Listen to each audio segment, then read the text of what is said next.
Do you Yeah. think this context dependency has something potentially to do with the potential relevance of the subjective effects themselves? So for example, if someone, I talked to someone on the podcast a couple of years ago who was an early participant in psilocybin-assisted therapy for addiction. He was a severe alcoholic, and he described, and it worked beautifully for him.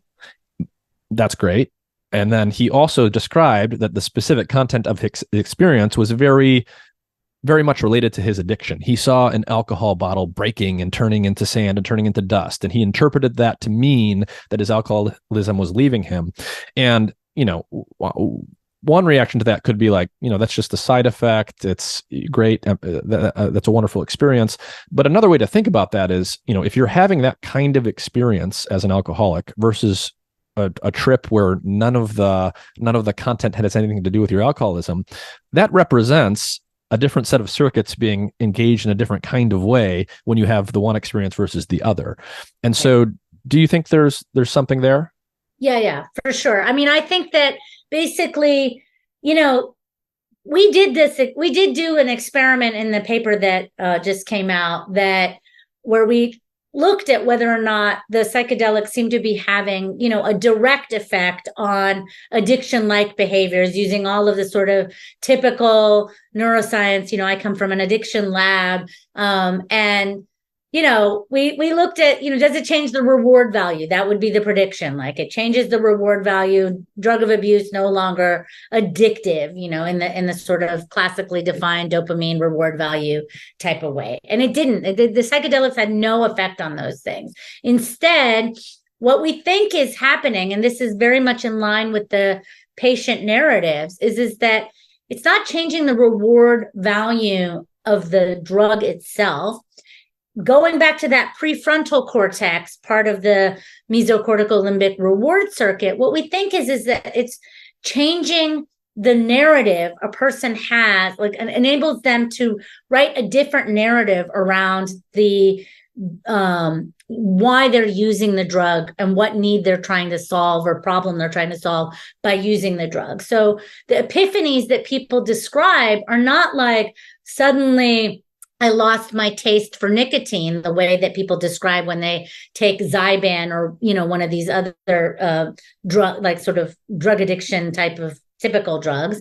Instead, what they're describing is I had an epiphany, and after that epiphany, I realized that, the problem that I was trying to solve doesn't exist anymore. And so, smoking a cigarette to solve that problem seems as foolish as leaving out cookies and hoping that a fat man will come down the chimney and leave me presents, right? It's just a myth I don't believe anymore. And so that cognitive reappraisal, that cognitive flexibility is very much going to be driven by the context that you go into the psychedelic experience with, right? Like, if you go into the psychedelic experience, already kind of priming yourself, preparing yourself for these are the set of memories that I want to examine when I'm on this trip, then they become available for modification and become sort of malleable for those kinds of changes. Mm-hmm. I mean, one of the things that's interesting here when we sort of step back from the science side of this a little bit, and you talked about things like parallels between drug-induced psychedelic experiences and different forms of sensory deprivation and different religious rituals and things like this. When you think about human beings just compared to other animals generally, human beings are sort of the most context adaptable. We populated the globe. We've had to, more than almost any other creature, go into and out of different contexts all the time. Taking off your hat purely as a scientist for a moment, what do you think about that? Do you think that things like a lot of the ritual practices that often take the form of religions and things like this, do you think that has something to do with sort of humans' adaptability and our ability throughout history to have spread into so many radically different contexts that we've come up with self-imposed behavioral paradigms with or without the assistance of substances that enable us to flip this switch and adapt to radically new environments? Yeah, I mean, I think that I mean, these are big questions, and I just, recently applied for a big sort of high grant, and this is basically the question that I was trying to get at. And the way that I think about it is, I want to take the evolutionary view. I am generally of the belief that humans aren't as special as we think we are. We just notice what we do more because it's us, right? But I like taking the evolutionary view, and I think that we can learn a lot by taking a massive step backward and look and sort of up and out and look at species like octopuses, where they are radically different from us in many, many ways. And yet they are also very adaptable. They can live at massively different temperatures compared to what we can survive in. They, have taken over the entire ocean. There, lots of different species. They're very, and they learn from their environment, and they seem to have these abilities. But we don't know if they have critical periods, if they have, they might not, right? So like they can lose an arm and regrow it. So they might not have a motor critical period, because why would you need one if your arm can always grow back, right? On the other hand, we have some evidence that they're asocial, but in some species, if you rear them under social conditions, they can adapt and be socially tolerant and not, kill all of the other animals in the tank, right? And so they do have this adaptability, but it might be that this human sort of adaptability, the reason that we're so interested in being able to reopen critical periods, either by drugs or by religious practices, is because we live for a really long time, right? So, the rules of the world that you learned when you were 12 might not be the same as when you're 65. And so I think it's not that surprising that, people have a midlife crisis and oftentimes go on some religious experience, some pilgrimage, and they reset because they need to adapt to a world that's very different than the one that they, adapted to when they were children. So we'll see. Octopuses don't live that long. There are some species that do, but the ones that we're interested in, live shorter, more like mice. And so, we'll see, but it's definitely an exciting question. Mm-hmm. Yeah, I mean, it is interesting that deprivation is a stimulus that reliably induces certain changes in the brain and an experience. It's doubly interesting that it's sort of a major thing that most of us are lacking these days. Most of us, we're constantly plugged into all of our technology, and we're hyper connected.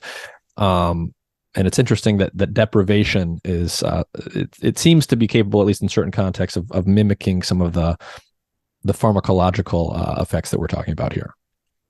Yeah, well, I do actually believe that the pandemic was a massive deprivation experiment, although it went on too long. And so, if you socially deprive animals for too long, then instead of reopening critical periods, it looks like what it's doing is, causing depression and anxiety.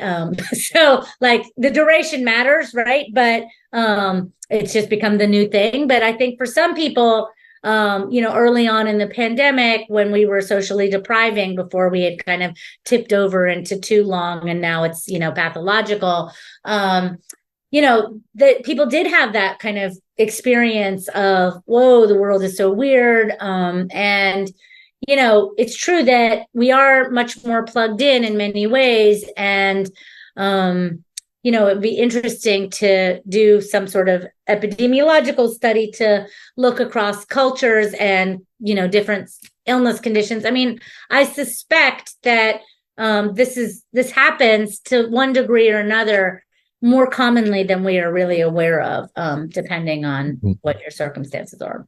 But I also think, for example, the reason that it's easier to learn a new language or to learn Spanish in Guatemala compared to Costa Rica is that in Costa Rica, everybody speaks English.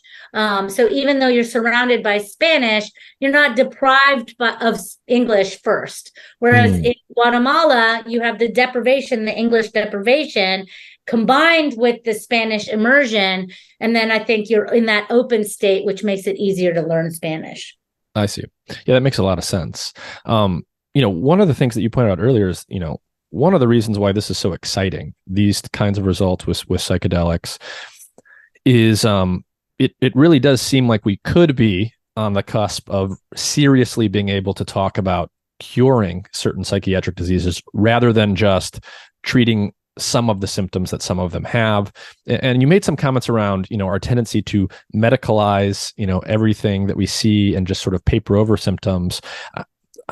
So sort of in the traditional way that we've approached treating psychiatric problems for people, where we're diagnosing people based on symptoms, we are giving them drugs, often for very, very long periods of time, potentially permanently, to treat the symptoms rather than cure the cause of the symptoms. How much of that, or can you just talk a little bit about the extent to which we've been doing that simply because we're ignorant and we haven't learned enough about the brain to be able to cure things, and all we can do is treat some of the symptoms?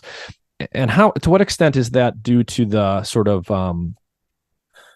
the fact that it's very convenient from a business standpoint to just give people drugs that treat symptoms chronically, and there's kind of inertia involved in sort of the general structure of how those businesses work. So to what extent is this ignorance versus, business motives and things, and how do you see that maybe changing in the next 5 to 10 years? Well, honestly, I think it's the business thing. I think it's just, the market is driving the interventions. And, unfortunately, I'm a little bit concerned that psychedelics are about to be co-opted by that business model, because there's just such a inertia around, funding for these types of questions, funding for these types of companies.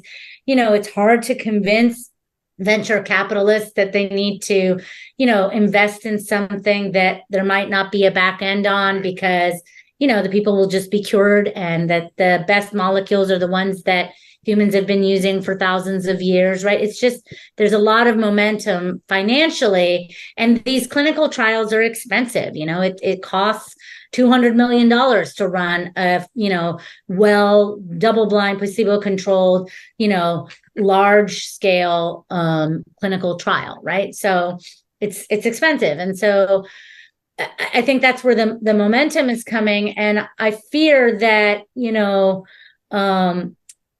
psychedelics are going to be the same thing. People are going to try and patent new molecules based on, supposed improved properties that are not necessarily going to be improvements. And if we're not careful to understand the true mechanism, to understand that what the therapeutic benefits we've seen so far are really about learning and memory, not about, some property like hyperplasticity that you can measure in a dish, then we're going to end up with another fentanyl face plant. And it's not going to be good for the patients, and it's not going to be good for the credibility of, translational neuroscience. So it sounds like, from your position as a neuroscientist, if you were advising people in the private sector, the psychedelic private sector, on this, whether it's VCs or entrepreneurs or anyone else, it sounds like your basic position is that you would not be bullish on companies solely focused on trying to produce non-psychedelic psychedelic derivatives. Right. I would say that those are likely to fail. And I would say that there's plenty of evidence now that even the sort of traditional SSRIs, this whole model that there's, a happiness pill that you can take is not right. And that, really, if we think about what is causing depression, it's a learned set of behaviors, and that you have to learn something different from those experiences, or you have to not treat every single sort of bump in the road as if it's depression, but rather a potential learning experience that enables resilience. Like, even resilience is a learned behavior. It's not a pill that you take, right? And so I think that if we start to treat psychedelics like SSRIs, we're going to end up with, some effects in the beginning that get people excited, but in 30 years, they're going to be no different from SSRIs, which is basically that they don't work. They don't work if you try and narrowly push them into that model of depression. Mm-hmm. In fact, we don't even, our results suggest that these antidepressive properties might exist, but they might not, but they're probably orthogonal to the ability to reopen critical periods. They're just, these drugs can have lots of different properties because they bind to lots of different receptors.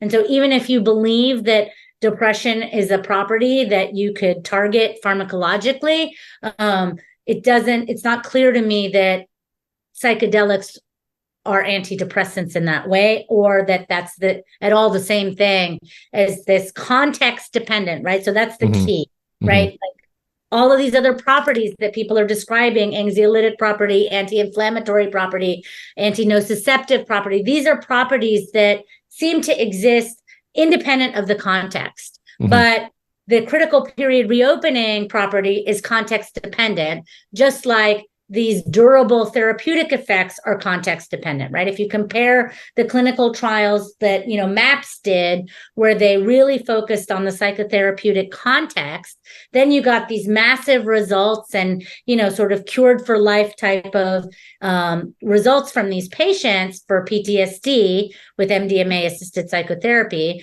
Whereas in the trials where, it was really the psychotherapy was there just in case somebody had a bad trip, then, it was kind of lackluster, like barely better than not at all better than SSRI, just kind of like starts onset faster. Ketamine works faster, but then you have to take it again in a week.